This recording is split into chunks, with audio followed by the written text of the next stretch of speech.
Hey everybody, it's Ken Pooch Van Druten and my colleague Chris Rabold. How are you, Chris? Good, buddy. How are you? I'm doing very well. Super. So we're hoping that you guys are really digging the headphone giveaway. Roxanne from Audio Technica approached us and said, hey, would it help you if I gave you guys some headphones to give away? And we said, hell yeah, we'll give away some headphones. So that was really cool of her to do that. And maybe in the future, we'll have some other manufacturers get involved with us. And so stay tuned and tell all your friends to subscribe. And, we'll try to give as many opportunities as we can for you guys to win some free gear. Speaking of free gear, or not free, but speaking of gear, I thought that this little episode here might be about gear. And we could talk about this for hours. Let's just start it off. What are the 5 pieces of gear, Chris, that you couldn't live without? Today. It's funny when we full disclosure, we mention this all the time. Pooch and I don't talk about what we're going to do before we speak. However, we do have a master list of topics. Right. And when we put this one down the other day, I started to say, "But give me a day's heads up. this one's gonna be tough." So, fuck. Now I'm on the spot. I would say right now. So my 5 tools that I would prefer to not live without today. Mind you, that's different from all time, but today would be... Way to dance around it. Keep going. Yeah, you like that? Like that? These are the ones that I would prefer to have. Right. Yeah. I'll say this. Okay. We're going to start out with playback. Okay. So this is sort of an open-ended answer. Name your DAW. I will tell you, I like to use Pro Tools. And there's a number of reasons I like Pro Tools, mainly because it's the one that I know the best. And what I mean by that too is if I have to edit within Pro Tools, I can get by. Like I'm pretty good. Not as swift as some of the studio cats that I know, or some of the programmers, playback guys that I know. But because I only hang out with those type of people, I've got a section in my phone, in my notes section, of all the reminders for all the editing shit, Yeah. So playback for me, which is Pro Tools. Wait, let's go down this rabbit hole just for a minute, because I think people would be interested about this rabbit hole. Okay. Only because I think it was another topic that we had, but hey, we got time. Let's talk about it. So I don't use Pro Tools because I feel like all of the connections that are necessary to make Pro Tools work are kind of a pain in the ass. Totally. And then my experience in the past, there's nothing against Pro Tools, because let me just preface all of this by saying anytime that I have to do any editing or mixing, I take WAV files and put them into Pro Tools. And so I am just like you in the sense of I'm quick, editor and fast mixer on Pro Tools, and it is ultimately my DAW that I use after the live sound collection of data, if that makes any sense. So from my world, I have had some pretty horrible experiences with previous versions of Pro Tools, like not hanging in there for an entire show or dying or whatever. So I'm interested to know now, because I haven't been using Pro Tools probably for about 5 years, I'd say, to capture audio. I'm interested to know, so keep this in your brain once I'm done. Is that still true? Is it still difficult? But just real quick, my DAW of choice for collecting stuff is Reaper, actually. And the reason is that I discovered with Reaper, like I could have 120 tracks of audio recording at 96K and still be surfing on the web browser and that thing won't crash. I mean, no matter, you have to work really, really hard to get Reaper to crash. And so That's kind of been my thing. And it makes WAV files. Now, as far as editing and all that other crap, it's horrible. Like, I hate it. And if I were working for an artist that I needed to edit things quickly, like I couldn't just drag over files, which is what I currently do, then I would probably be in the same boat you are using Pro Tools. So just, can you address just a couple of those before you move forward? Would love to. It is absolutely a pain in the ass. It's not necessary. It's, there are so many ways to capture audio now. It's not as bad as it used to be but with the extra pieces in line. In other words, for me, so I go off of both the SSL and the Digico. Let's see, what do? I come MADI out, then I'll go to, let's just assume it's BNC out. Then it's got to go to the MADI, Avid MADI HD. Then it's got to convert to fucking HD, pop out of there, HDX rather, pop out of there, go into the cards, and then there's no one that preps my rig that's like, oh, cool, he wants Pro Tools. Everybody wants an MGB. Yes. And it's this big, boom, go. Or they have an Avid desk that connects seamlessly via Ether. There are a million different ways to do it. And I just am to the point to where, like, I know all that. It's just what I'm going to use. You know what I mean? Cool. So, I get it. But, and you're right. And the thing is, and when do I need to edit? How often is that? You know what? It's not that often, but when it comes, you better believe I like having that ability to be like, you need what now? Sure. And then you'll get an MD that's just like, you can do that. And I'm like, yeah, even though I'm sitting there hunting and pecking through my phone sometimes, if it's really advanced as to what it is. I also like the fact that if I have, and I found myself in this situation several times over the past few years where, because more and more artists have their guy, like, oh, that's their recording guy, that's their studio guy. Yep. All this cat does is just, they usually don't mix their records, but they'll track them constantly. Yep. And the modern version of tracking is kind of mixing along the way anyway, with the way sessions are built. If that person comes in with me, it's nice to be able, they're probably using Pro Tools as well. Yep. So we can have a conversation. There's all these pluses and minuses. When the artist comes in, if you have an artist who doesn't know audio, but they are used to staring at that Pro Tools screen, they can look at a waveform. So those are the things. Is it a pain in the ass though? Yes, for sure. It's it just is. I know it is. Was there another question in there? Or was that it? I think that's it. I think you addressed all that. Yeah. What's interesting is I actually, the way that I get around what you're talking about is I am running Pro Tools too. I didn't say that. But what's happening in Pro Tools is a dummy rig, huh? No, I'm not multi-tracking really. I am taking the record bus and audience mics. And if somebody asked me for a super quick edit, I could give them a left and right edit super fast. And so I'm kind of doing what you're doing. I've gotten quick on Reaper. Like, I could do it in Reaper, but it's just been something that I've been doing for a while. So I'm running Pro Tools natively with Waves, SoundGrid being the interface really. So I'm already in an MGB, right? And it's in the Waves network. I'm able to pull off that left and the right into Pro Tools. Because you can have up to 32 paths in Pro Tools from an MGB setup. And so I can do exactly what you're talking about, only with the left and right, though. Like, if somebody asks you for an individual thing, which has happened to me before, a playback guy say, hey, can you just grab me the third background vocalist's thing in that one song? That was a pain in the ass. I had to move those WAV files into my laptop onto Pro Tools, then edit that piece out, then give it to the guy. And whereas you could do it in a second and ship it off.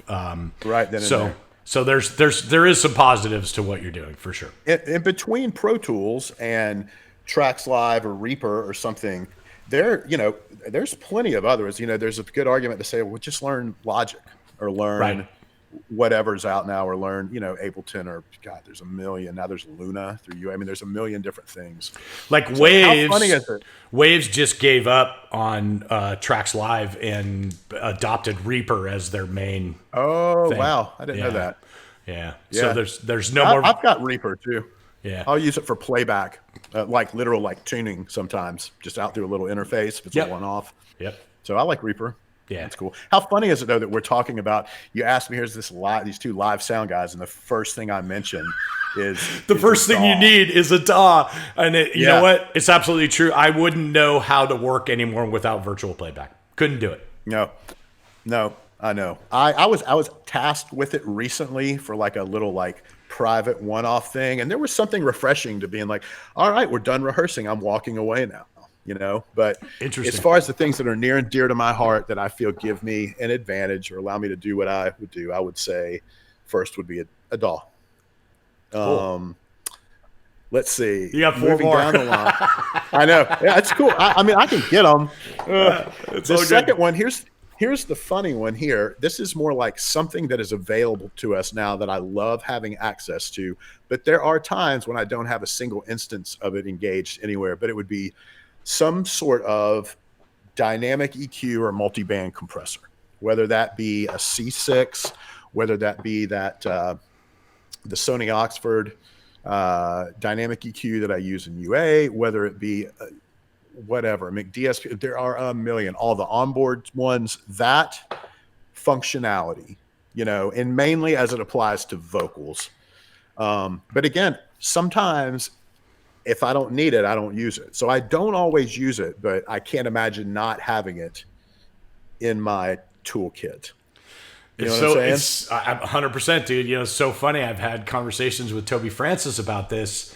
And we were both jokingly saying that to each other. Like, I don't even remember how to mix without a dynamic EQ. Like what the fuck was I doing, 20 years ago when there was, there was like what's that BSS unit that's kind of a dynamic the 901? EQ? Yeah, 901. That was it. That was it. That was the one. XTA made one in like the late 90s, the D2, that kind of took favor, but not really. Right. Yeah. But what's so funny is even with that unit, it wasn't like, oh, I have to have 6 of those.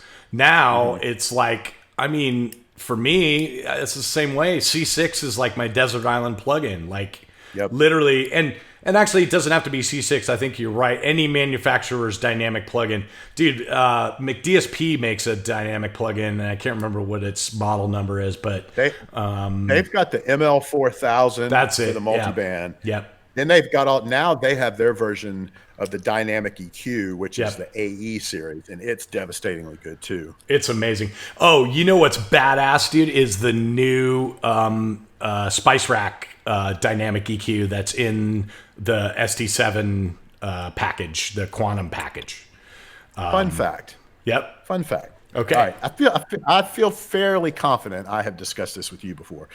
But years ago, when Digico sort of stepped up and suddenly there was dynamic EQ on every channel and there was multiband functionality on every channel, I had been using prior to that primarily C4, and I had gotten used to the sound of C4. So when Digico came out with theirs, I was all pumped, and I got on it and I could use it. But when I would solo a band, I would hear far past the crossover point. Yes. You know where I'm going with all this. Totally do. And the deal, I finally emailed someone over there at Digico, and I'm like, hey, guys, what's the deal here? Is it me, or is this knee incredibly long coming out of the crossover point? Yep. And they said that essentially I don't think they have any problem with me saying this because it was the truth.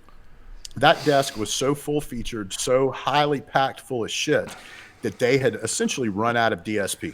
Wow. And that while the high pass filters, if you notice, are properly steep in what you'd expect, those are actually two 12 dB filters laid over one another to create a 24 dB per octave slope.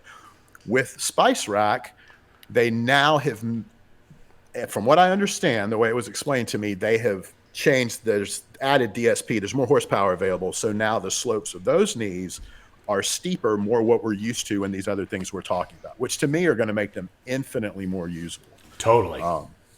So I'm really excited about using those. I just haven't done it yet. Yeah, and that's the channel ones, but I'm talking specifically, there's a center, it looks like a C6 basically, and it's part of their mustard Spice Rack combination.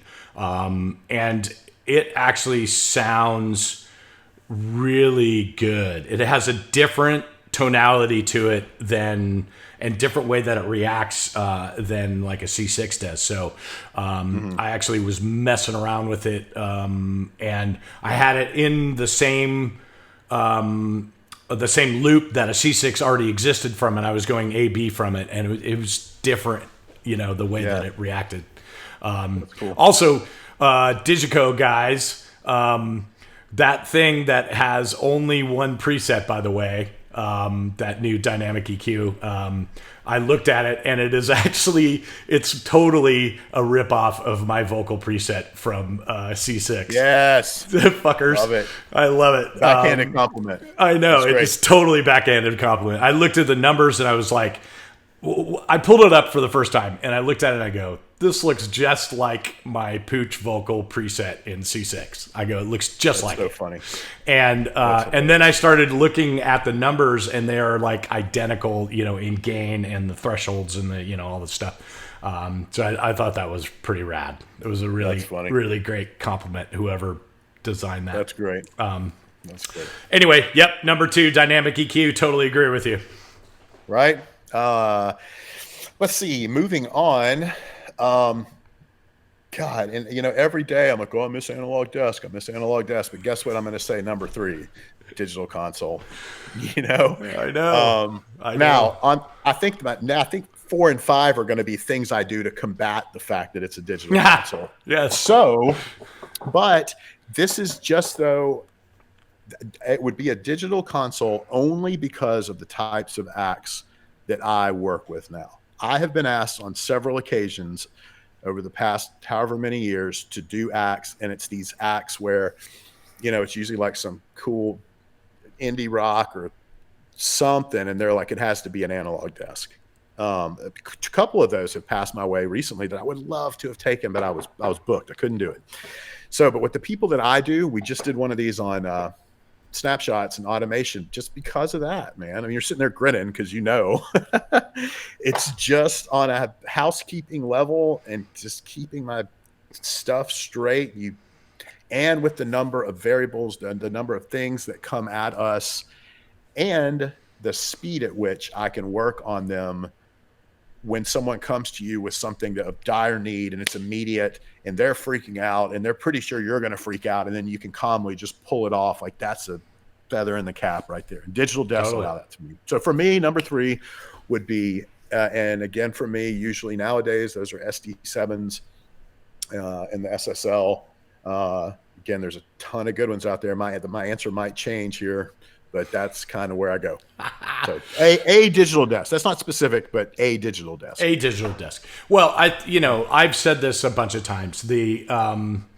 What's so fucked up about this is that I literally think that digital desk technology in sound, in respect to the sound of them, has only become acceptable to me in the last 5 years. That's a really fucked up thing to say. So prior to 5 years ago, I was working on digital desks, but not happy with the result, really. I mean, I still was getting a result that was good, but I was like, the hoops that I had to jump through to get that result were huge. And even then, I knew inside that it was like, fuck, if I just had an XL4, I know I can make this sound huge, and instead I'm fighting, but now, I will say now, in the last 5 years, 5 years, 3 years, 5 years, recently, with the, like the mic pre's oversampling 192K and then downsampling to 96, I think all that matters.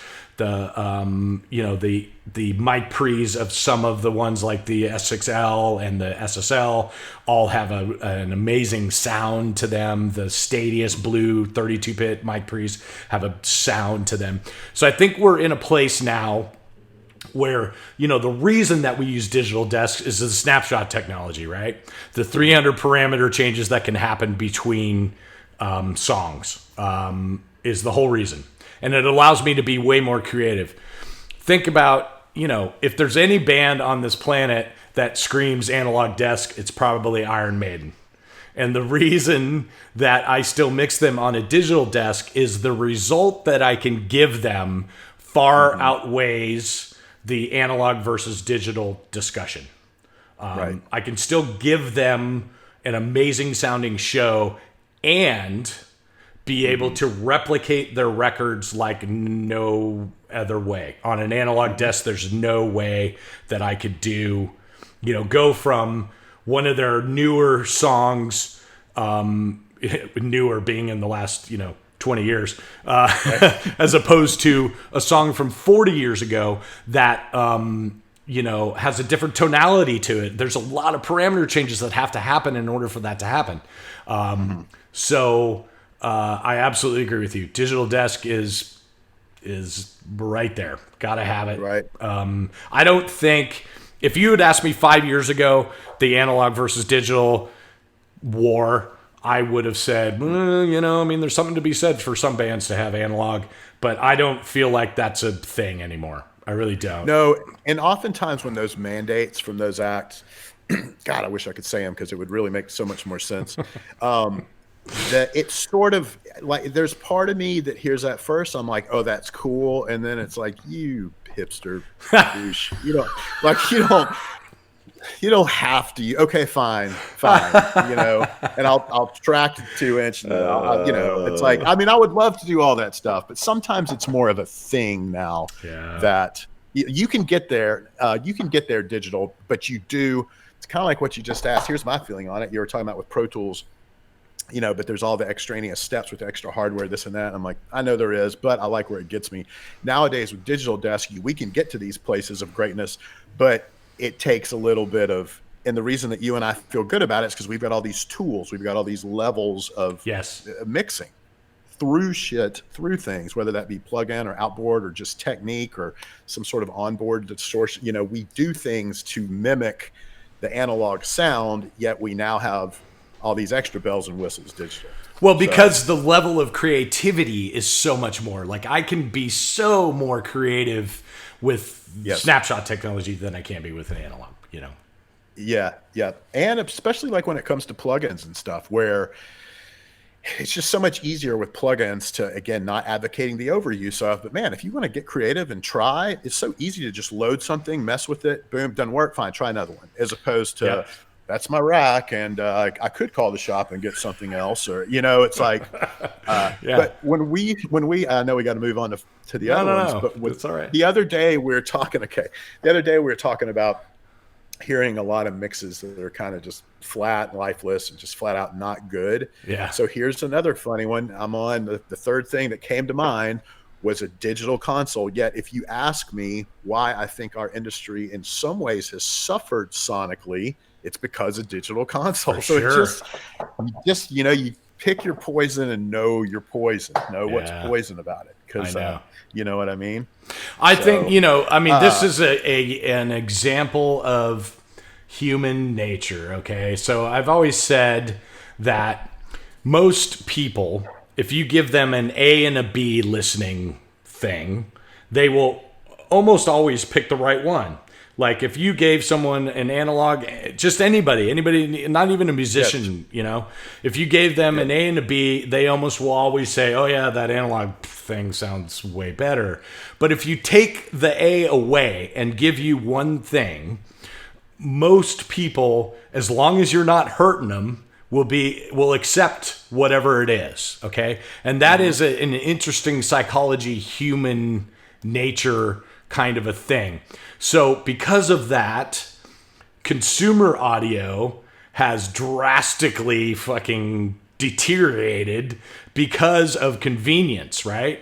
The iPod was this big thing where they're like, okay, here's now you can have 32,000 songs on this little fucking thing.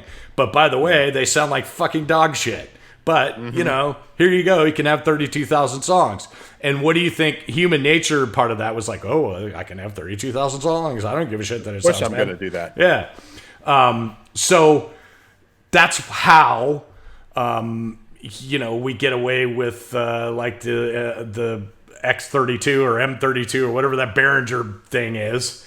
You know, which is not, you know, sorry, Behringer, but it's not a great sounding desk, you know. For the price point, maybe it's pretty amazing, you know, for what it does. Right. But I think that people make concessions for sound quality, you know, in regards to price. And unfortunately, it's the sound quality that loses in that. And so we have this vast, wide-ranging thing between an M32 and a SD7 Quantum. The sound quality, just putting an input through it, not putting any EQ or anything through it, just the converters and the output converters and like all that stuff, there's a vast difference there. And so I think that unfortunately that's the problem with digital in general. When you're talking about digital, is there is this vast difference between sound quality. Does that make any sense? I don't know. It totally does. Yeah. Oh, dude, no, a bazillion percent. In fact, I'm sitting here thinking, so there was a desk that was out that you and I both used, and I, to date, think I've had some of my best mixes ever on it, but you had to do a lot of work with it to get it right. And it was probably the desk of, let's say, 2005 to 15 or somewhere in there. So there's still a bazillion of them out. But when I listen to it on its own, it's very 2D. It's very smushed. There's no depth. We were talking about depth with guitars, so there's zero depth in it. Just on its own, it's very much here. And I thought a lot at the time when I was using it. And I'm like, you know what? That might kind of be to its advantage, because we're now in the, you know, in the compressed audio, meaning like MP3. That's where we are. I had a friend of mine last night, Studio Cat here in Athens, texted me a mix. And I put on, perfect timing, ATH and 50s. I love it. Sat down and listened to an M4A. You know, I listened to, and he's asking me to critique. This is another engineer, so like we do it too. So, but in saying that, well, you know, don't get me wrong. Superior audio still sounds like superior audio. It does. And I'm always going to choose superior audio. I know. You know. So does that make sense, though? It's talking about the 2D, the kind of lack of depth in the desk. I'm like, well, that's what music sounds like now, so maybe that's in its favor, you know? So that's so funny. You're reminding me, I actually had the opportunity to sit down and have lunch with Jack Joseph Puig, because he and I were doing a bunch of Waves events together. He would be the record guy and I'd be the live guy. And it was, so here I was hanging out with like one of the best fucking engineers in the world, you know, and hey, I'm gonna go to lunch with one of the best engineers in the world. Like, what the fuck? Who gets to do that, right? So anyway, I went to have lunch with him, and one of the questions I asked him was, like, doesn't it bug you the sound of like records today that have no dynamics and they're just squashed to the bejesus, and the L1 is fucking just taking off all of, you know, all that kind of things? And he said, yeah, from a personal level of wanting to have good audio, absolutely, it's offensive. But for the sound of today, that is what the sound of today is. And therefore, I have to make my records be the sound of today. I thought that was a really interesting answer, you know, I think that us as audio professionals try our hardest to make things sound the best, but we also have to take into consideration, like, I don't know about you, but I've like listened to some of these artists I've worked for recently, pop artists in particular. I listen to their record and just go, holy crap, that vocal is so squashed. It is like this big. I'm going to have to replicate that, you know, because that's what everyone is expecting it to be live. Do I want to make their vocal be, you know, have way more dynamics? Yes. But I'm not, my hands are tied, because that's what everyone hears that vocal as. Do you know what I mean? Yes. So anyway, sorry to go down that rabbit hole, but that's, you know, I mean, it's an interesting discussion, right? You know? No, it makes sense. And I think both of you guys, your answers are, I think that's like the righteous answer. You know what I mean? Which is, personally, what do I think? Well, I think A, B, and C. Professionally, right now, what is being asked of me, that, you Yes. know? So I don't know. I feel like that's sort of the right way to look at it. Okay, so we'll move on down the list. Now, here are the ways that I combat some of what I don't like about the digital concept. Yeah, let's hear it. One of the first things. Okay, so one of the first things I noticed when I started mixing digitally, and I've been quoted as saying this before, but was how suddenly ungodly dynamic everything seemed to be. And it was just, and I've mentioned before, I remember early on saying I felt like I was playing whack-a-mole with every input. It's just like suddenly these things that didn't seem so dynamic before now suddenly were.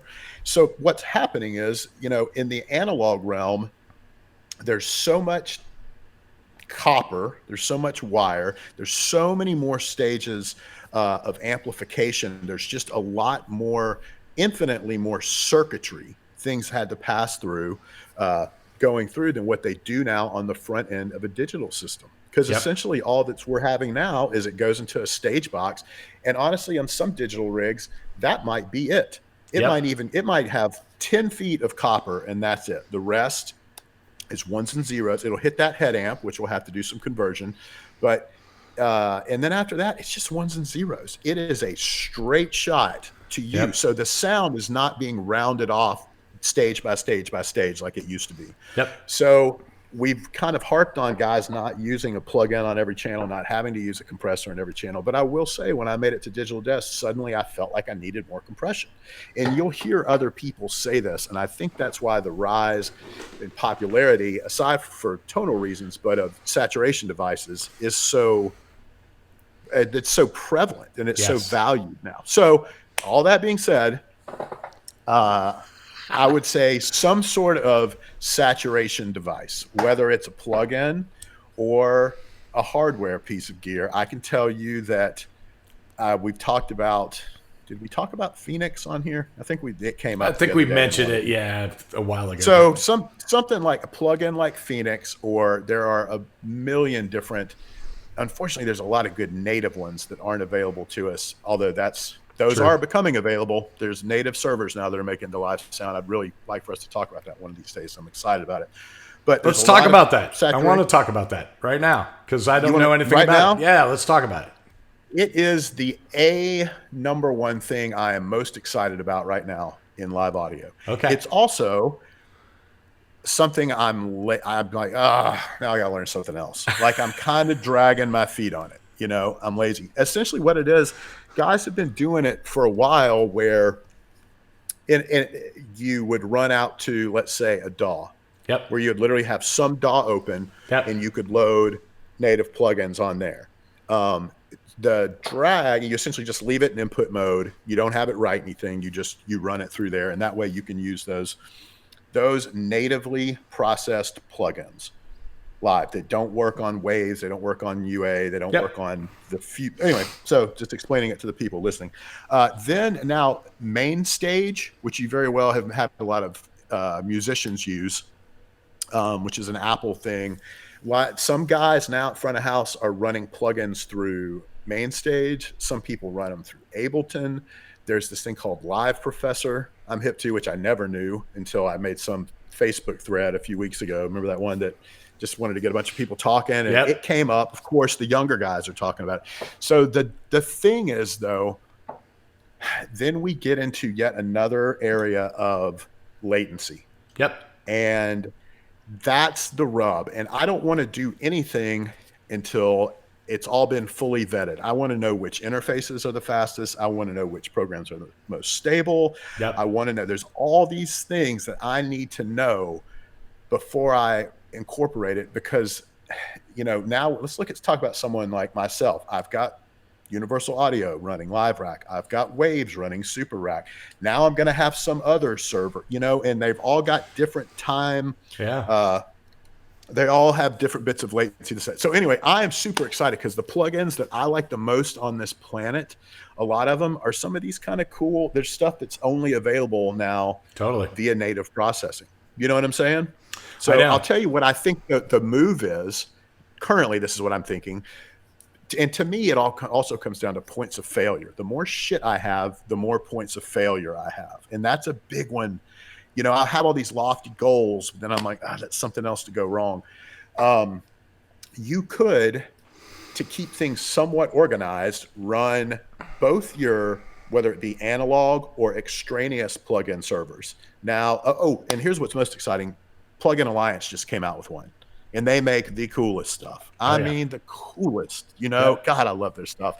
They just made one, or maybe took ownership of something else. I haven't really read up on it, but you could take all these others. You could take UA, you could even take your outboard. You could take any of these other new things, the native processing things I'm talking about, and put them in SoundGrid, from what I understand. And then you could have all of your inserts within that. That would be the super G way to do it.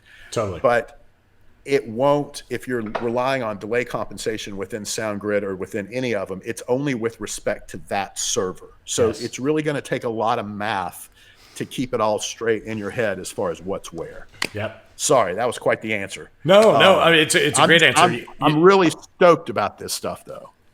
And you should be. I mean, it's cool. I think the technology is finally coming to the point where people are coming up with solutions. The problem is the whole latency thing, right? So, for example, a band, I'm not going to tell you who it is, but a band that I worked for 13 years uses auto-tune on their vocals. And at the time, there was no real way to host auto-tune. Waves Tune didn't exist. And so, we were trying to come up with ways to do it. And anyway, what I ended up doing was almost exactly what you were talking about. It was a Sonnet X server with an RME card in it, an AES card in it, and going AES out of it and AES back in, and using MainStage as the host for auto-tune. But the round trip of that, I forget what the number is, but the round trip of it was really long. Like it was, it wasn't just, 6 milliseconds or something. I mean, it was it gets hefty. And what I ended up having to do was literally like delay everything else to that. That round trip, whatever that was. But, we measured it with Smart, said, okay, we're going to take all the rest of my groups and make them be, to 200 milliseconds or whatever the round trip is. I mean, dude, it was like long, and I can't remember what it was. It might have been even like a full second or something. I mean, it was long. For sure. But for front of house, that's okay, right? Like we move around fucking speakers, all the time by large amounts. So it wasn't that bad. But what's awesome and I am also excited is that technology is much better now. The tools that are the interface are much faster. The networking that's happening is much faster.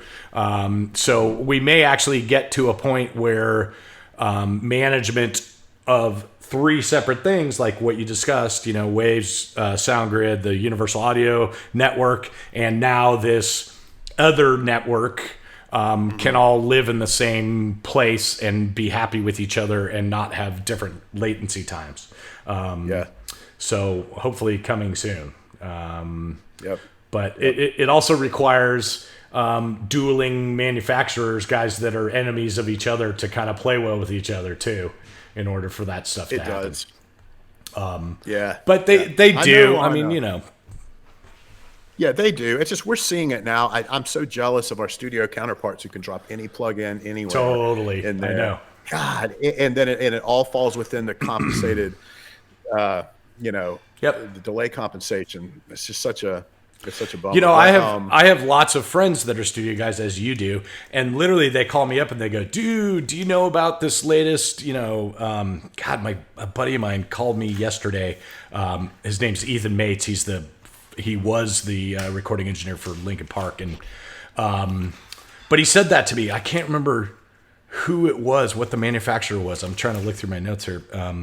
Anyway, he's like, have you tried such and such? And I'm like, dude, I don't, I mean, I do some stuff on my Pro Tools rig, but it's like most of what I work with is Universal Audio and Waves. You know what I mean? Those are like the two companies that we work with in our thing. So yeah, it bums me out when an engineer calls me and says, "Hey dude, check out this new company. They're rad." And I'm like, "Well, yeah. that's nice, except I'm not going to be able to use them." Right. Well, we're getting there, but it's just again another point of failure, latency. You know, so yes, that's it. So that's it. All right, let's move on down the list. So to combat, I guess I was already moving on down the list. What I was saying was how dynamic everything was, right? Yep. So started using all these saturation plugins. There's a bazillion. There's also what's your favorite one right now? What's your favorite saturation plugin right now? Well, unfortunately, it's native, so you can use that live. So I'm going to say it, but it is through Plugin Alliance, and it's this thing called the Black Box. Okay. I've used the hardware unit before, and it's ridiculously good. If it's not that, it would be Decapitator. There again, Sound Toys, native. Sound Toys is awesome, dude. They're rad. They're so good, and Decapitator's been around now for a decade. I mean, that's not new, you know. I know. On the plugin, those are the first two that come to mind. I still like Phoenix. I'll get kind of lost in both Waves and UA because a lot of their distortion is modeled. Essentially there is distortion because it's modeled, and I know you and I have had this conversation, but a lot of the saturation, distortion, whatever, is modeled in the fact that they are modeling, or is made because they are modeling a unit from yesteryear. Yes. And it was just ripe with that stuff. You know, they don't often have, I guess Waves has quite a few now, but there's a very few like turn knob, saturate. Soon, just recently, like this, I would say in the last 2 years, Waves has jumped on board as being okay, now we need to make saturation plugins, you know? And so they make 5 or 6 of them now. Saphira is my favorite at the moment just because it's the most flexible. But they just released one, or about to release one, that has a bunch of more control of distortion and that kind of shit. But I think that all plugin manufacturers, including Universal Audio and Waves, are seeing the benefit in having that kind of shit. Yeah, for sure. I'm really excited. I bought it just before I started rehearsing and right before the zombie apocalypse, but just at the Abbey Road saturator. Oh, I'm so excited. So excited about that one. Yeah, it's good. So anyway, that and then I've got a couple hardware pieces I use. I've mentioned it on here before. The Overstayer MAS. Love it, worship it. Jeff Terzo makes amazing stuff. Please look him up. That MAS just gives it's like you had put it through a series of analog processing. Just kind of shaves off the top. You watch the RMS come up. I use that on inputs. Some guys use it on their master bus. I just use that on inputs. And then finally, for me, then I want to hear your stuff. I'm sure everybody else does too. I got to mention, even though I try to get away from it all the time, only because it has tubes in it. Years ago, I was just like, okay, I want to move away from tubes. There's enough good emulation plugins that I shouldn't have to use them. But God, they're so good. Whether it's a CL1B or a Verimu or something. But I use this thing, speaking of just tubes, for distortion, I use this thing called the Sonic Farm Creamliner. Oh, wow. And it is just, what is this, a pair of EF86s. There's not a lot of control. I tell people all the time, you just drive your car into it, and if you hit it just right, it makes a beautiful mess. And it's another one of those that just puts the clamps on everything. It is ultimately a limiter when you hit it hard enough. But the harmonics are not subtle if you hit it hard. I mean, your mix will explode in wonderful ways, and then sometimes in ways where it can color vocals. It can kind of add. It does so much wonderful things to the detail of the low mid that it can also cloud it up if you hit it too hard. So those are two things in the analog world. I mentioned some. I'm sure I forgot a ton, but the whole point of this answer is anything that's going to give me some sort of saturation. Yeah, cool. And before I move away from plugins, let me say this: if you go to like a Shep 73, or the UAD 1073, the one that's modeled with the preamp, it's not really just like sort of the line drive and the EQ. And if you crank those, there's some things you can do there that are really like that Shep 73 doing that, or the same thing on the 1073 from UA. That's a favorite of mine if I don't have some of the other distortion plugins I like, or I don't have any hardware at all, that's a way I'll kind of grit things out.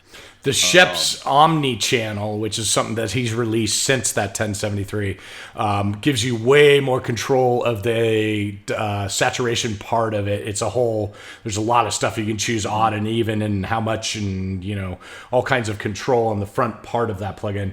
That's like lately, that's kind of been my go-to plugin. Like it is pretty badass for inputs. Yeah, that Shep's thing is really great, but also the 1073 model is pretty badass too. What you got? Any other saturation faves from the waves into things? Oh, like I said, Saphira, I think is. I suck at that one. Really? I suck at it. I know I watched one of these videos you did the other day, and you had it on there, and it sounded great. And I'm like, man, fuck you. Like I suck at that one. I don't know. I do have a beef with it, but it's just that was one of those I wanted to learn and love, but I just never felt like I was doing it well.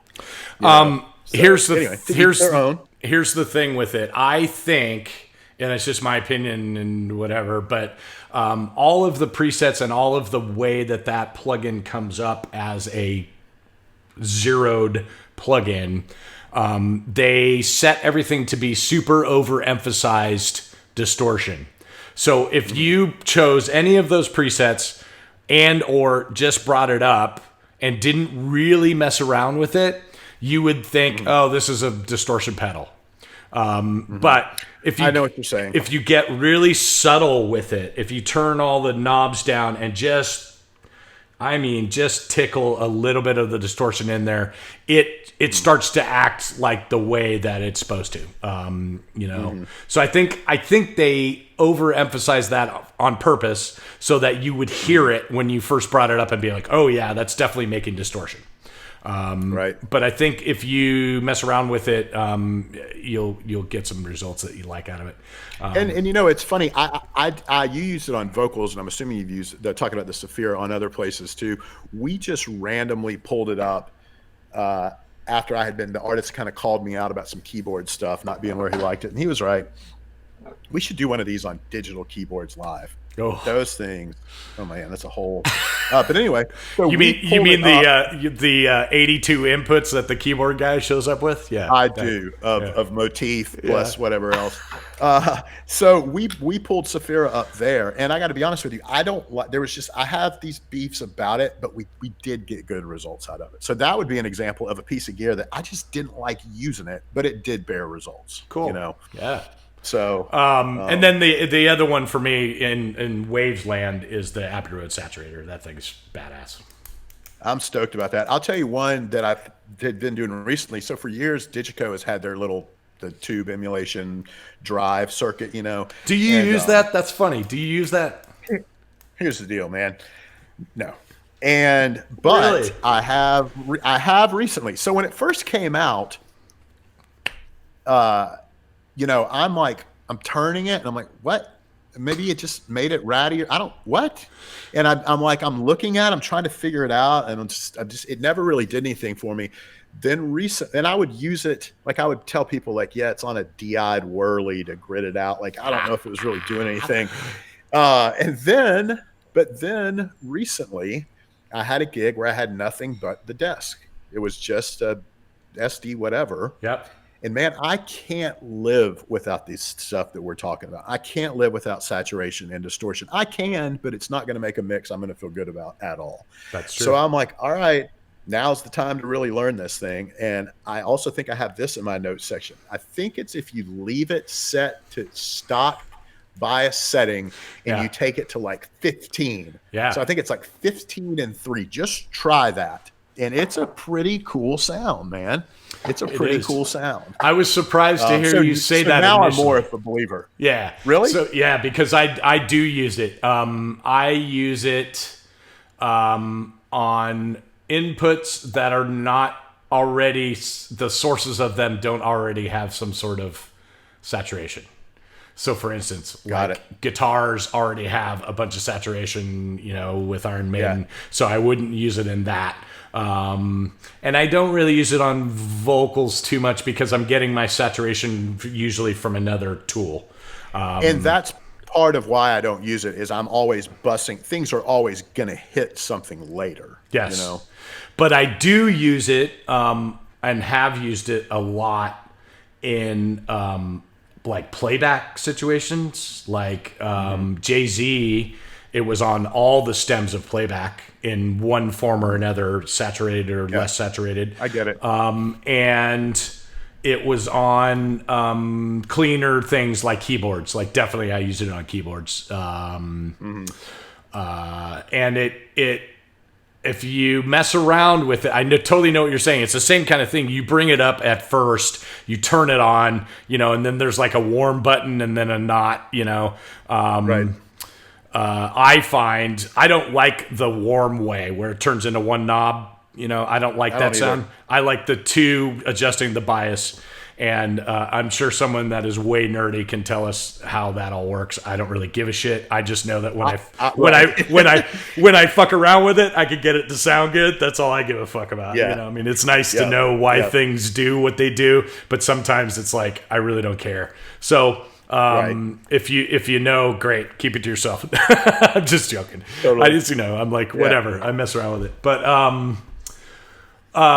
so those kind of things, if that makes sense. But it totally does. Yeah. Now I'm sitting here, I'm like, you know what? Next time I get back out and write a new show, maybe I'll incorporate it more. I've got all these weird little, like we talk about our nuances and our rules and our thises and that's. And for me, I'm like, when I think of the Digico, I'm like, I don't want its distortion. I want nothing but its pass through beautiful clarity. And I want to muck it up in other places. That's totally true. You know what? I say that just all my the time. workflow. I say that all the time, and people ask me what is the number one reason that I use a Digico console, and it is that it is so clean. It has no coloration. It lets me decide where I want coloration, as opposed to there are some other manufacturers out there that the whole thing about them is that they have dirty mic pre's, and they have a tone to them, which is nice and that's cool. But the way that I've kind of worked over the years and the way that I've come up with the best solution of workflow is just like you. I want transparency and let me be the guy to decide what I'm going to muddy up. Absolutely. And so then this is a good way to put a period on this one, what we're talking about. I have to have these things. Obviously I don't have to, but and I've got them at every level, from the input level to the bus level, to the master bus level, to the everything in between. My mix is riddled with those things. So that would be 4. And then I'm going to get to number 5 here. And this is, of course, now that we're sitting here, I can think of 1,000 things. But just because I feel like I should, because it's been my trusty sidekick for so long, or not for so long, but for, I don't know, 13 years now, 14 years, is the API 2500. Of course. And again, being true to myself, I tell you, just like everything, I don't know what it is in me. I'm always thinking I should change or move away. Then I come back. There are a lot of other VCA-based compressors, bus compressors that I like a ton. There are a ton that I absolutely love, but I keep coming back to that thing. I could write a novel on it. I use the hardware one. I own one. I might own 2 actually, but I also know the plug-in units well and what they do and don't do well, in my opinion, from it. But that guy, man, that thing, it's so flexible. It can do the traditional VCA SSL type kind of grabby, aggressive thing, or it does this kind of beefier, warmer thing if you keep it in feedback mode, the old mode, and then with the way you control the knee and the variances in the thrust, or and the thrust. The thrust is really what I love. Yeah. I know. And it's like, I'll use it one of 2 ways, or I'll use it any number of ways. I typically use it in old mode. Every now and again, I will want it to be in new if I want that snappier, grabbier thing. But with that old thing, I'll keep it in, thrust. I'll keep it in medium by default, to where it lets enough low end, you know what I'm saying? Yep. Just, it gives it that thing. Conversely, I will then also, because I know my gear, if I've got an act where for whatever reason I can't keep the low end, it just moves too much. I've done multi-band compression, I've grouped things, I've just done all this, yet it's too, I like a really solid, no matter what genre, very well defined. I don't like a lot of stuff jumping up and down. If I can't get it, I will then take the thrust circuitry out on the API 2500, which leaves it in normal mode to where it's not looking at any, it's looking at a full range signal coming in.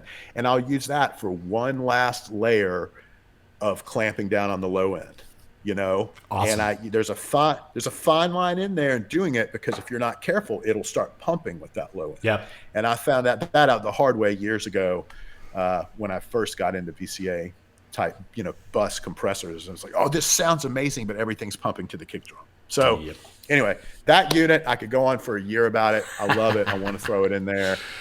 It's funny, I'll hit you know, bypass on it sometimes too, but I love it, so I got to say it. No, I'm right there with you.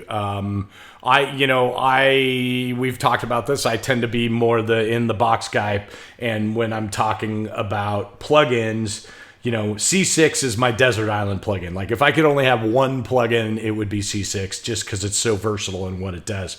But a really close second is the 2500. Like I don't feel like I could get the same result if I didn't have that as a tool. I use it a lot, like at the very end of my band bus, like right before the master. Yep. I use it there a lot, and for all the same reasons that you do with the analog version. But awesome, dude. Nice. 5. Yeah, man.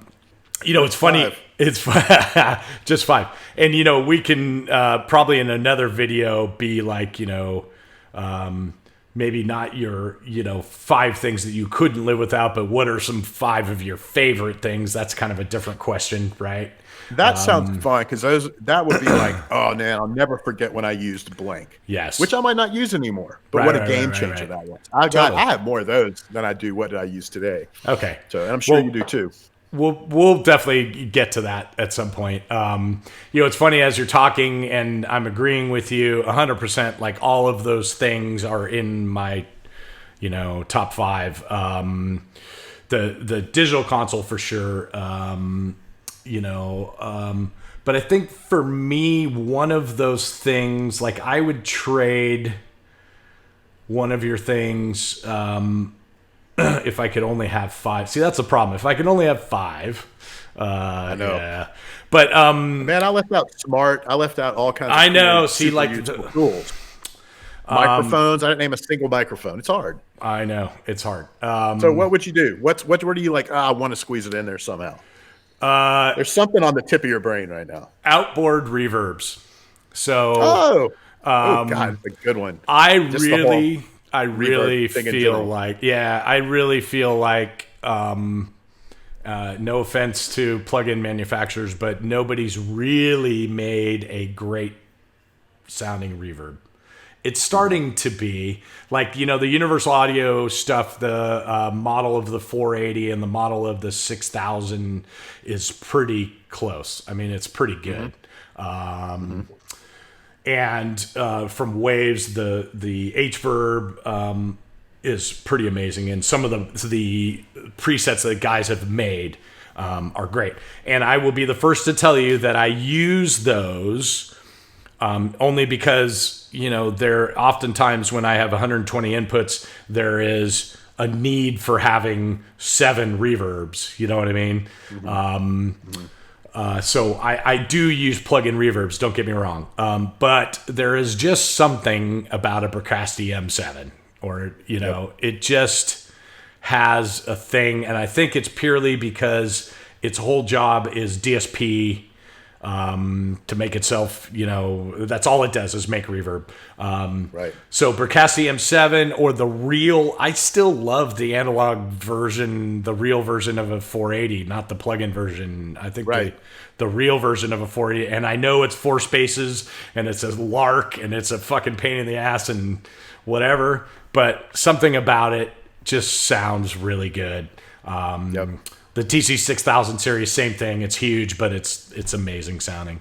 I I just feel like those kind of units are still a little bit necessary. They're like one of my 5, you know.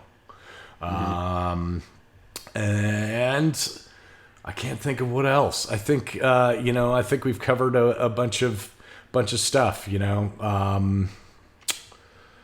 don't know. That was the only thing that I went as you were talking. I was like, "Yep, definitely." You know that, definitely that, definitely that.